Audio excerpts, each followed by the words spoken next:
कितना सुंदर उपदेश है भगवान का। आज के लोग और कितना गिर गए हैं। तो कहीं आक्रमण करते हैं तो ये विचार करते हैं क्या कि वो लोग सोए हुए हैं या कोई खा रहा हो, कोई सावधान नहीं। पहले जो युद्ध होता था सैनिकों में होता था, एक सेना दूसरे सेना के साथ लड़ती थी, और अब इसका कोई विचार नहीं। कहीं भी अटैक करो, किसी की भी हत्या कर दो, बहुत पाप बढ़ गया। कोई सो रहा है, कोई खा रहा है, कोई कुछ पढ़ रहा है, कोई कुछ कर रहा है, और उसी समय अटैक करो, मारो। वास्तव में ये राक्षसों का काम है। तो भगवान बता रहे हैं कि अपना शत्रु भी अगर इन दशाओं में हो तो उसका वध नहीं करना चाहिए, पर इसने वध किया। और एक और नीति भगवान बता रहे हैं कि कोई मान लीजिए बहुत बड़ा पापी है, दूसरे जीवों की हत्या करके, दूसरे को सता करके अपना शरीर पोष रहा है, तो उस व्यक्ति का वध कर देना चाहिए, क्योंकि वो जीवित रहेगा तो और पाप करेगा, और पाप करने के कारण उसकी दुर्दशा और ज्यादा होगी नरकों में। इसलिए राजा को यह आदेश है कि वो ऐसे अपराधियों को, ऐसे पापियों को फांसी पर चढ़ा दे, जिससे उनका किया गया पाप इसी जीवन में समाप्त हो जाता है, आगे दुख नहीं होता है।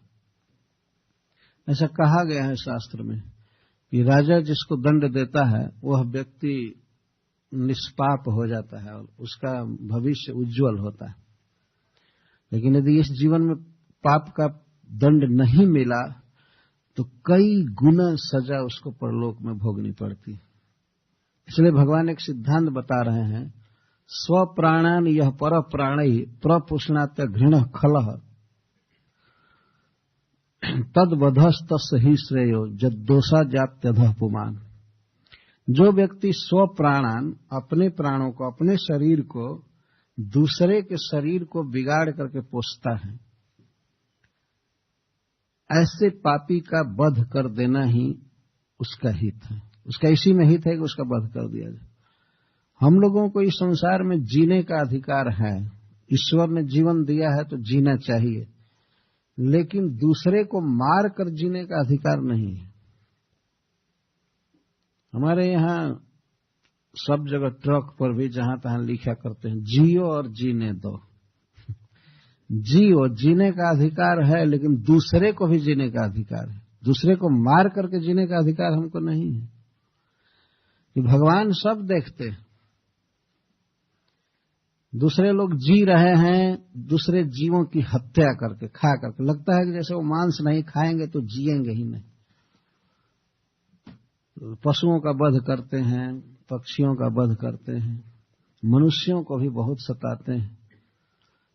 और लाभ क्या है? बस जीने के लिए।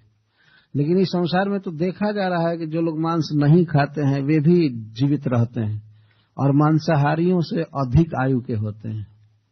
ये रिकॉर्ड निकाला गया है संसार में। शाकाहारी अधिक दिन जीवित रहते हैं, मांसाहारी कम दिन जीवित रहते हैं। मैं पढ़ा था, रिकॉर्ड निकाला गया है। पशुओं में भी जो शाकाहारी हैं, पेड़ पौधे झाड़ आदि खाते हैं, वे ज्यादा जीते हैं। हाथी बहुत दिन जीवित रहता है। यदि हाथी को स्वतंत्र रखा जाए जीने के लिए तो लोग बताते हैं कि हाथी 400 वर्ष तक जीवित रह सकते हैं, जबकि बाघ, सिंह आदि ये सब बहुत कम दिन जीवित रहते हैं, ये जल्दी मर जाते हैं। अगर मांस खाने से बहुत दिन जीवित रहते तो ये लोग भी, अगर कोई बहुत दिन जीवित रह सकता था तो ये लोग क्यों नहीं रहते? तो भगवान कहते हैं कि अपने नाशवान देह को पोषने के लिए दूसरे के देह को काट करके कोई व्यक्ति खाता है, सताता है, तो ऐसे पापी का तत्काल वध कर देना चाहिए। तद वधस्तस्य ही श्रेयो, उसका वध कर देना ही उसका कल्याण करना है। क्योंकि जद दोषाद याति अधः पुमान, क्योंकि दूसरे जीवों को सताने से, मारने से वह और अधः जाति, अधोगति में जाता है। प्रत्येक कर्म का फल बन रहा है। हम लोगों को भले मालूम न हो, यह बात दूसरी है, लेकिन कर्म का फल बन रहा है। कई ऐसी सूक्ष्म चीजें हैं जिसको सब लोग नहीं समझ पाते हैं, जैसे बच्चे या अगर नहीं समझते हैं, लेकिन फल तो बन रहा है। जैसे मान लीजिए कोई फालतू फोन किया करे जहां तहां, इंटरनेशनल कॉल इधर उधर, और कहे कि नहीं मैं नहीं देख रहा हूं कि बिल बन रहा है, लेकिन जिस दिन बिल आएगा तब पता चलेगा ना कि ओ हमने ये सब किया था। लेकिन वर्तमान में कोई अज्ञ व्यक्ति कहे कि नहीं मैं तो नहीं देख रहा हूं, कहां बिल बन रहा है, हमको नहीं देना पड़ेगा। यहां पर भी मनुष्यों का बनाया हुआ नियम इतना सूक्ष्म है कि हमारी जानकारी के बिना भी कर्म बंधन लगता रहता है, बिल बनता है और सब होता है। आप लोग तो और ज्यादा जानते हैं क्योंकि ये सब क्रेडिट कार्ड वगैरह चल गया है, तो वो और सूक्ष्म नियम, बैंक में रुपया कटता जाता है, क्या क्या होता जाता है। तो जब मनुष्यों के बनाए हुए नियम इतने सूक्ष्म हैं, तो फिर ईश्वर के द्वारा बनाए हुए नियम कितने सूक्ष्म होंगे और कितने पक्का। एक एक कर्म का फल बनता है और भोगना पड़ता है। भगवान के विधान से कोई बच नहीं सकता। तो भगवान स्वयं कह रहे हैं अर्जुन से कि जो व्यक्ति दूसरे के शरीर को नुकसान करके, काट करके, मार करके, हत्या करके खाता है, चाहिए राजा को कि उस व्यक्ति का वध तुरंत कर दे। इसके अनुसार तो जितने गाय खाने वाले हैं उनका वध कर देना चाहिए। अगर सुंदर शासन हो परीक्षित जैसा, तो जो गोमांस खाते हैं या अन्य पशुओं को मार करके खाते हैं, उनको जीने का अधिकार इस संसार में नहीं। अब तो सत्ता ही दूसरे लोगों के हाथ में है, इस वेद शास्त्र के नियमों का पालन नहीं हो रहा है, नहीं तो जीने का अधिकार नहीं।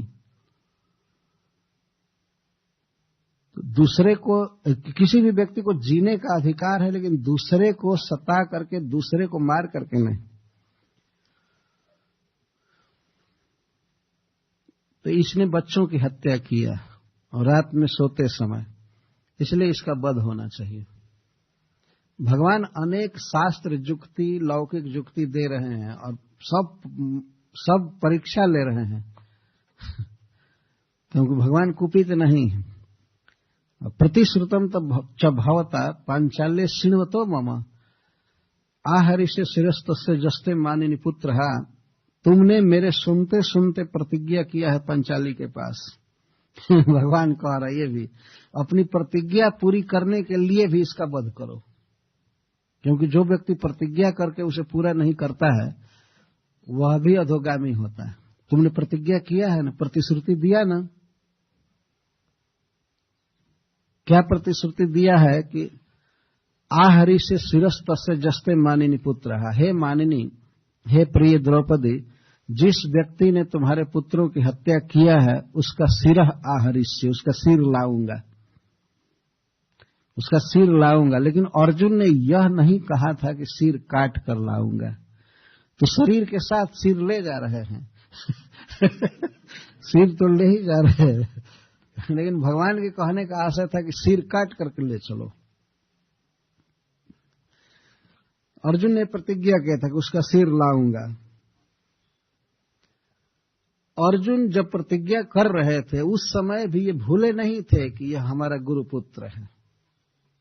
हमारे गुरु जी का उपकार हमारे जीवन में बहुत है, अतः मैं गुरुपुत्र का वध नहीं करूंगा। ये भावना उनकी शुरू से ही थी, लेकिन वो रो रही थी तो उसको समझाने के लिए कुछ इन्होंने कह दिया, लेकिन जब पकड़े तब वध नहीं कर रहे थे। तो भगवान बारंबार तर्क दे रहे हैं, तुमने प्रतिज्ञा किया है, मेरे सुनते सुनते मैं साक्षी हूं, सुना हूं, तो अपनी प्रतिज्ञा पूरी करने के लिए भी इसका वध करो।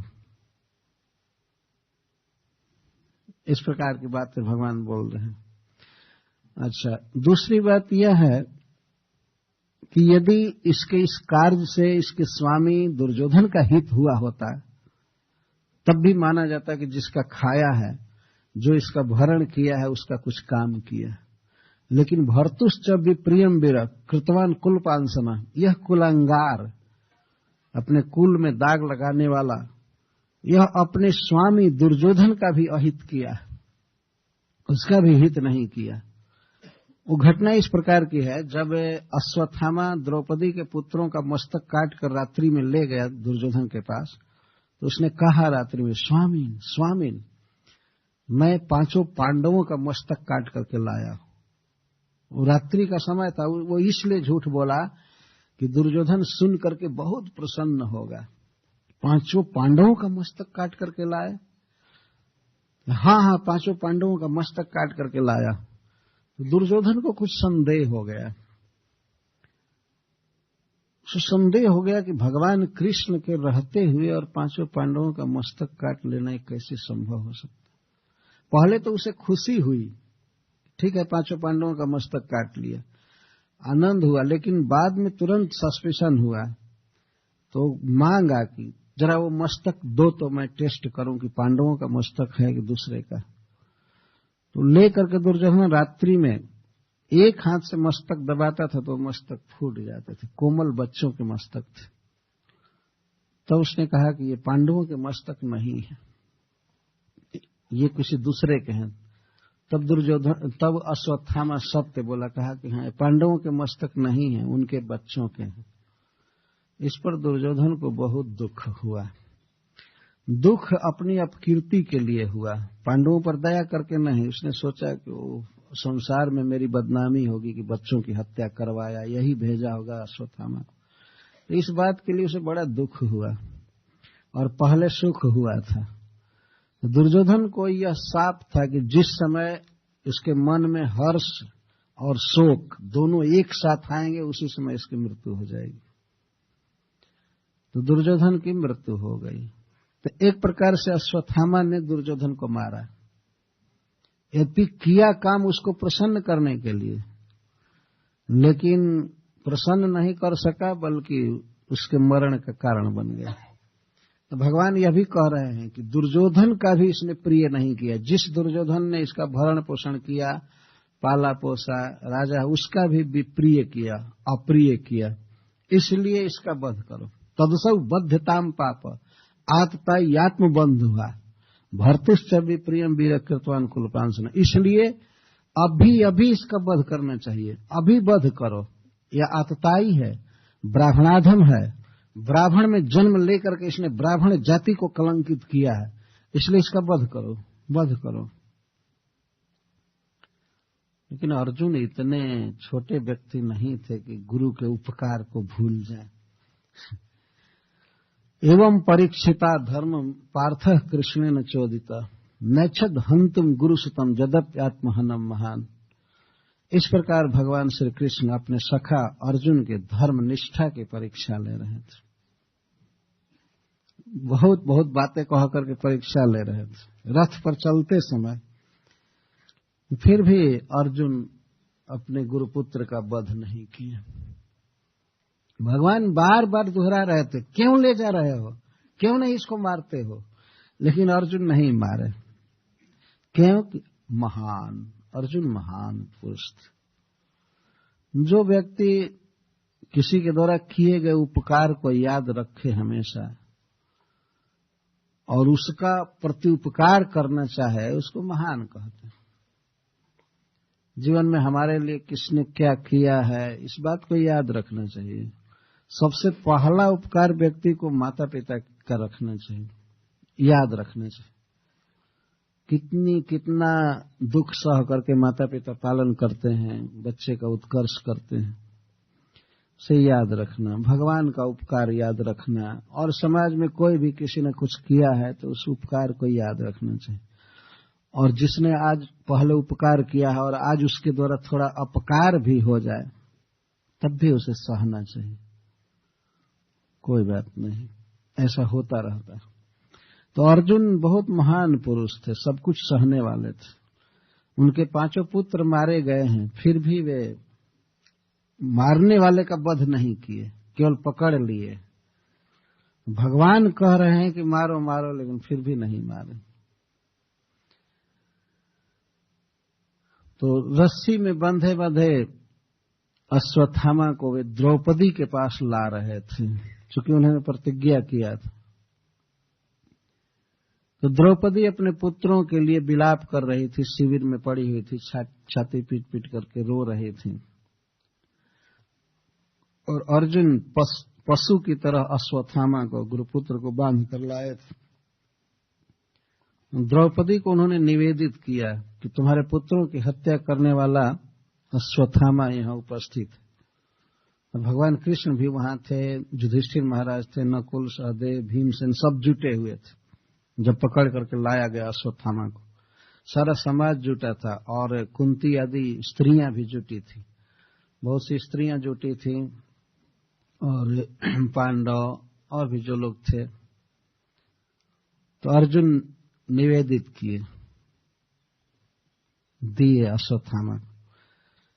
तथा हृतम पशुपाशबद्धम अवांग मुखम कर्म जुगुप्सितेन ननाम कृष्णापकृतम गुरो सुतम वाम स्वभावा कृपया नाम उवाच चा सहन तस्य बंधना नयनम सती मुच्यता में सब ब्राह्मणों नितराम गुरु। आप जरा विचार कीजिए, द्रौपदी के 5 पुत्र मार दिए गए थे, वो बेचारी रो रही थी और जिसने उसके पुत्रों की हत्या की है उसको बांध करके लाया गया था। तो जब द्रौपदी ने देखा कि द्रोणाचार्य के पुत्र अर्थात गुरु के पुत्र को पशु की तरह बांध करके लाया गया है तो वो उसको सहन नहीं हुआ और उसने प्रणाम किया गुरुपुत्र को। अपने पुत्रों के हत्यारे को प्रणाम कर रहे हैं क्योंकि वाम स्वभाव, द्रौपदी का स्वभाव बहुत अच्छा था। वाम का अर्थ मनोहर, सुंदर स्वभाव था। उसने प्रणाम किया और प्रणाम करके तत्काल ही ये कहना चालू की, मुच्यता में सब ब्राह्मणों नितराम गुरु, खोल दीजिए इनको, मुक्त कीजिए। ये ब्राह्मण है, हमारे गुरु हैं, इनको क्यों बांध करके लाए। इतनी महानता द्रौपदी में है, इसीलिए तो भगवान इसको अपनी बहन कहने में सुख का अनुभव करते थे।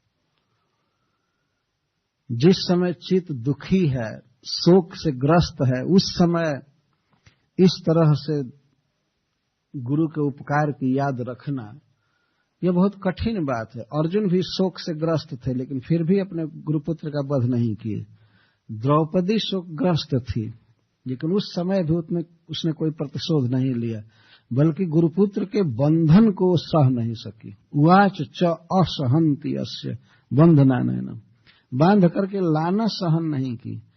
और सबसे पहला एक्शन के उसने प्रणाम किया और प्रणाम करके अपने पति अर्जुन से कहा, मुच्यता में ये ब्राह्मण खोल दिए जाएं। ये सब तरह से हमारे गुरु हैं,